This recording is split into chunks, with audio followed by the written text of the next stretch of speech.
We turn now to democracy and politics. University of Chicago professor Robert Pape studies political violence. And Professor Pape, good morning to you. Good morning. It's good to have you here in person. When we spoke back in January about the research you've done at that point, you issued a warning that stuck with us because you talked about the threat of political violence around the midterm elections.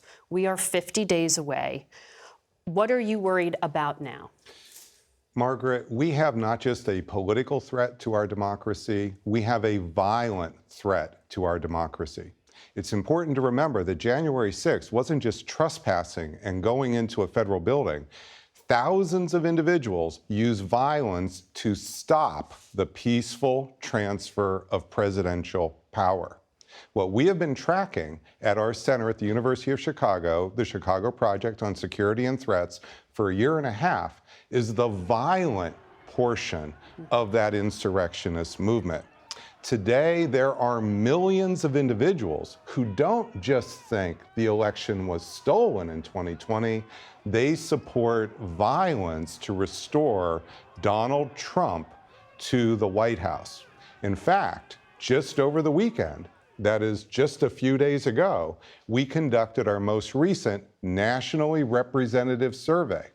Today, there are 13 million individuals, the equivalent, I should say, of 13 million individuals who support the use of force to restore Donald Trump to the presidency. It's about 5% of the U.S. population. 5%. Have extrapolated out from your research. That's obviously disturbing. I want to ask you about the context we are in right now, because we're seeing a lot of stressors. The economy, clearly one of them, and what we've been talking about today, immigration. Yes. And migration. You were on last time talking about something called the Great Replacement Theory, and that is the belief among some of these insurrectionists that the Democratic Party is trying to replace voters with new people, more obedient voters. How widespread is that conviction, and does what is happening now in cities up and down the East Coast trigger this? It likely could, Margaret, reinforce these fears of the Great Replacement. To be clear, we're focusing on not just support for Trump, but the violent support for Trump that overrides democracy. And when you look at that, what you see is there are two big drivers among those 13 million individuals. The first driver is this fear of the Great Replacement, the idea that the Democratic Party is replacing the current electorate, the current white electorate, with more minority voters from the third world. And to be clear, non-U.S. citizens cannot vote in federal elections in the midterm races, just to be abundantly clear.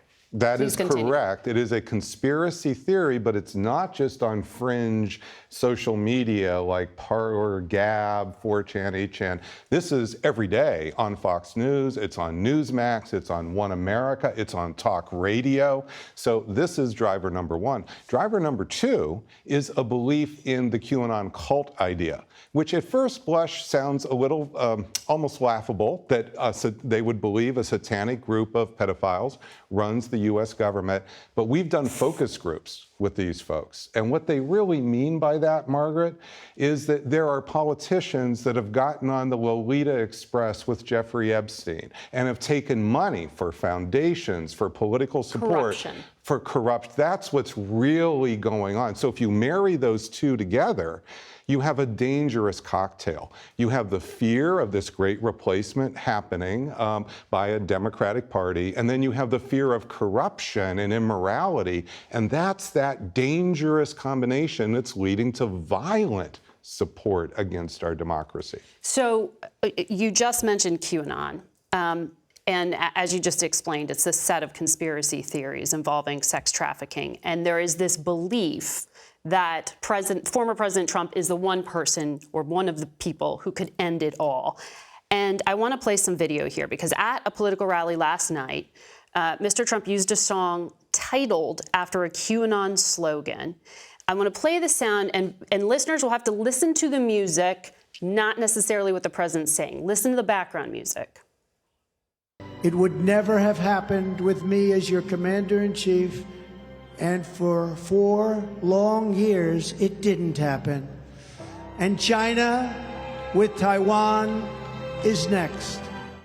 That is a QAnon song.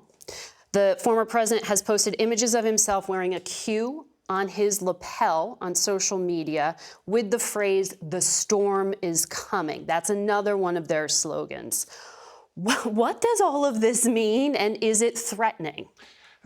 First, it is threatening. Just to cut right to the heart of it, what it means is that the former president is willing to court not just supporters of his, but those who support violence for his goals, number one of which is being restored to the White House.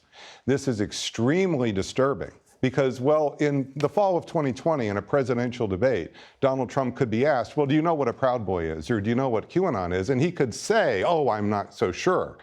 That's not the case today. Today, it's quite clear, and the problem that we face is that over and over in tweets by the former president, he is deliberately stoking not just the fires of anger getting him political support, but the fires that are leading to that violent the equivalent of 13 million. And that is really the heart of our problem that we face as a threat to democracy. Because if it's just a political threat, well, then we can have elections. But once it's not just denying an election, but using violence as the response to an election denial, now we're in a new game. And that's why it's so important we have this conversation. What has the FBI search of the former president's home done to the people you were tracking? So what we've done in our poll, the one that we just recently did over the weekend, is we asked an additional question, which is, do you believe that the use of force is justified to prevent the prosecution of Donald Trump for mishandling classified information? And the numbers go up a bit. Not huge, goes from 13 to 15 million. But interestingly, when we pull apart the data, you get a slightly different set of supporters. So what's really concerning is there's a little bit of ebb and flow that goes up as we see new issues come on the horizon. And that means that we need to just realize this is really important, and we need to have this national conversation about what we really want in our country. And that's why we have you here today to start that conversation. Sir, thank you for sharing Thank you, Margaret. your information.